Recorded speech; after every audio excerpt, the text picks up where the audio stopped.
Juan capítulo 9. Vaya al verso 1, por favor, para empezar este resumen. Dice, al pasar Jesús. El capítulo anterior terminó con que Jesús pasó de largo de los que querían apedrearlo. Juan continúa el relato ahora mencionando que Jesús pasa donde estaba un hombre ciego de nacimiento. Y todo este capítulo se va a tratar de la sanidad de este ciego y de lo que causó esta sanidad. Así que lo he dividido en 4 secciones para poder avanzar y que vayamos comprendiéndolo. Sección número 1, punto número 1. Los discípulos de Jesús relacionan esta enfermedad con el pecado. Dice el verso 2, Rabí, ¿quién pecó, este o sus padres, para que haya nacido ciego? En general, los judíos consideraban que el sufrimiento, y especialmente algo así como una ceguera desde nacimiento, era por el pecado. Específicamente por un pecado. No por el pecado en general, sino por algún pecado en específico. Algunos de los judíos en ese tiempo creían que un bebé podía pecar en la matriz. Otros pensaban que el castigo era por un pecado que el hombre iba a cometer después.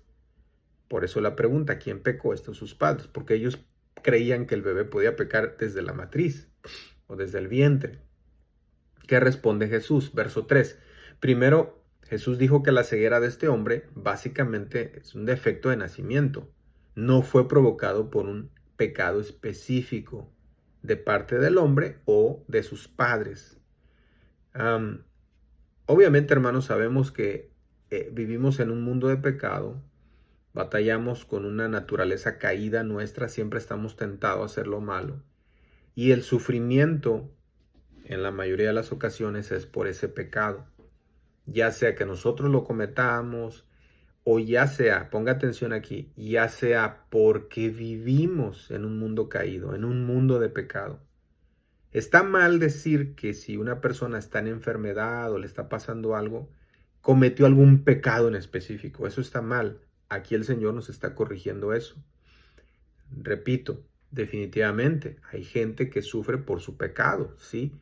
Pero no está en nosotros decir, bueno, como estás sufriendo, seguramente cometiste un pecado.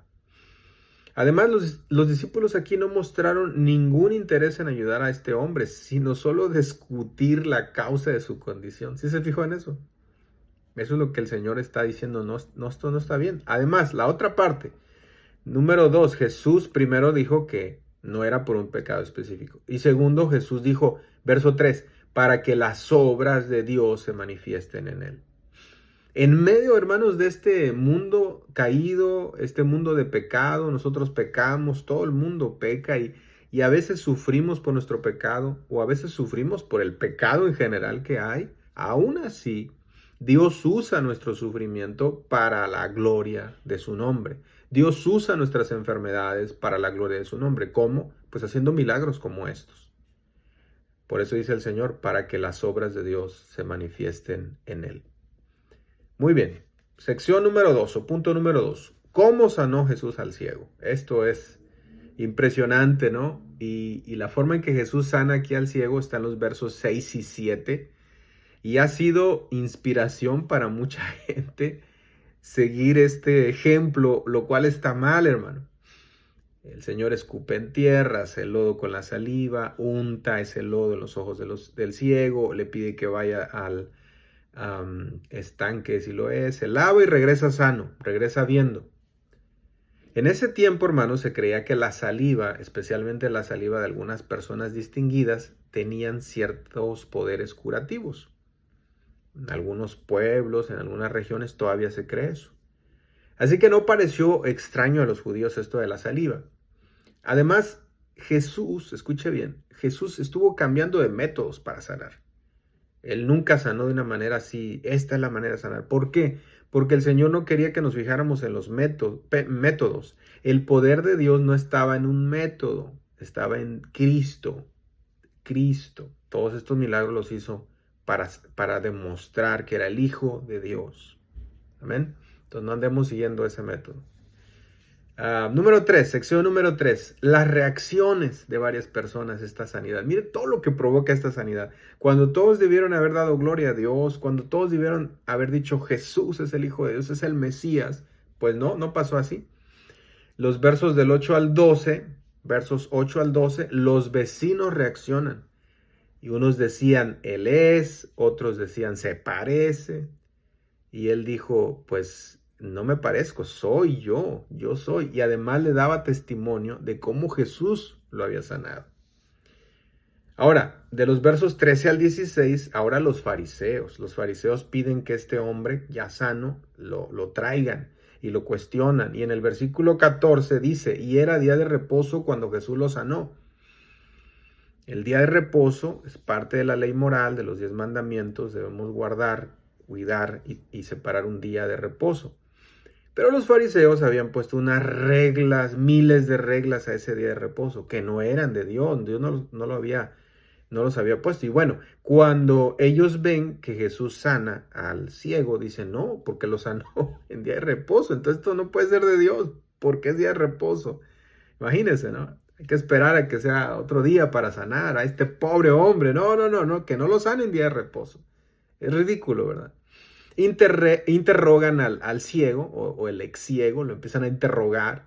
Después interrogan a los padres del ciego en el verso 19, vaya al verso 19, y dice, ¿es este vuestro hijo? ¿Es el que nació ciego? Como si los padres tuvieran, ay, creo que no es mi hijo. Entonces estaban haciendo todo un escándalo en vez de glorificar a Dios. Vuelven a interrogar al ciego, de tal manera que el ciego ya se desespera, ¿no? Y les contesta en el verso 25, miren, yo no sé si este hombre que me sanó es pecador, no lo sé. Y esta respuesta, hermano, es poderosa y dice, una cosa sé, que habiendo yo sido ciego, ahora veo. Subraya ese verso, es el verso 25. En otras palabras, el ciego dice, miren, yo no lo sé todo acerca de Jesús, me falta aprender de Jesús, pero lo que sí sé es que Él me sanó. Y así somos nosotros también. Nosotros no sabemos todo de Jesús, estamos aprendiendo, debemos aprender. No se tome esto como una excusa de, ay, pues no voy a saber nada de Jesús, al cabo que ya me sanó. No, lo que Él está diciendo es, aunque no sé todo todavía de Jesús, yo sé que sin Él me sanó. Después de responder sabiamente a los líderes religiosos, este hombre es excomulgado, lo sacan, lo expulsan, porque defendió a Jesús, el que lo sanó. Bueno, pues esta es una imagen de lo que pasa en el mundo hoy.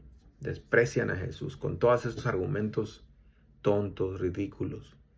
Pero Jesús no se queda así. El punto 4, la sección 4, es que Jesús se acerca al ciego y el ciego se convierte completamente a Cristo. Verso 35 dice, oyó Jesús que le habían expulsado y hallándole le dijo, ¿crees tú en el Hijo de Dios? Mire qué hermoso, fue a buscarlo.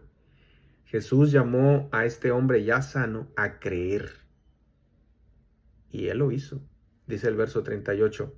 Y él dijo, creo, Señor, y le adoró. Cuando el hombre adoró a Jesús, Jesús recibió la adoración. Esto es prueba de que Jesús es Dios, porque solo a Dios se le puede adorar. Para cerrar, hermanos, los milagros que recibimos de Dios deberían provocarnos a adorarlo, creer en Él y hacerlo el Señor de nuestra vida. Lamentablemente mucha gente recibe un milagro y se olvida de Dios, pero esto no pasó con el ciego. Que no pase con nosotros tampoco, que seamos como este ciego. Sigamos a Cristo, el que ha hecho muchos milagros en nuestra vida.